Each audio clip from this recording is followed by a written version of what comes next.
আসসালামু আলাইকুম ওয়া রাহমাতুল্লাহি ওয়া বারাকাতুহু। প্রিয় দর্শক, চলুন আমরা সূরা ইখলাস ভালো করে শুদ্ধ করে মুখস্থ করে ফেলি। এই সূরা ইখলাসে কিন্তু মারাত্মক একটা ভুলও আমরা করে থাকি, এই ভুলটা শুদ্ধ করে দিব। আউযু বিল্লাহি মিনাশ শাইতানির রাজিম। বিসমিল্লাহির রহমানির রহিম। কুল হুয়াল্লাহু আহাদ। কফ লাম পেশ উল। প্রিয় দর্শক, দেখুন এই জায়গায় যদি আমরা ছোট কাফ দিয়ে উচ্চারণ করি তাহলে অর্থ হয়ে যাবে এক আল্লাহকে খেয়ে ফেলো, নাউযুবিল্লাহি মিন যালিক। কিন্তু বড় কাফ দিয়ে যেভাবে আছে যদি সঠিক উচ্চারণ করি তাহলে অর্থ হবে কি, বলো তিনি আল্লাহ এক অদ্বিতীয়। শুধুমাত্র এই যে কাফ এবং কাফের মাঝে পার্থক্য করে উচ্চারণ করার কারণে দেখেন কত আকাশ পাতাল ব্যবধান হয়ে যায় অর্থের মাঝে। এজন্য এটা ভালো করে মুখস্থ করুন। কুল হুয়াল্লাহু আহাদ। কুল হুয়াল্লাহু। কুল হুয়াল্লাহু আহাদ। কুল হুয়াল্লাহু আহাদ।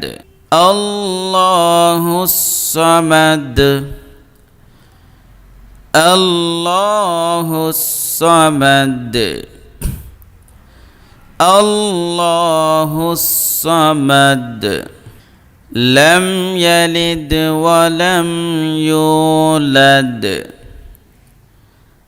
লাম ইয়ালিদ। লাম ইয়ালিদ ওয়া লাম ইউলাদ। ওয়ালাম ইউলাদ। ওয়ালাম ইউলাদ।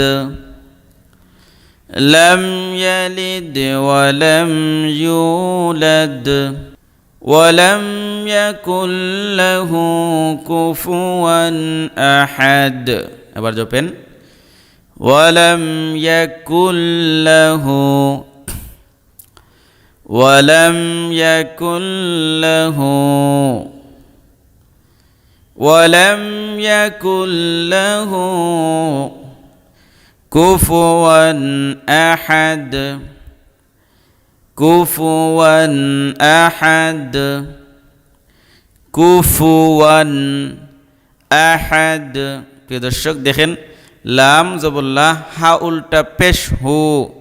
এখানে হা উল্টা পেশ হওয়ার কথা ছিল, এটা মিস্টেক হয়ে গেছে। তো উল্টা পেশ একালিফ টান দিব, লাহু একালিফ লাহু এরকম।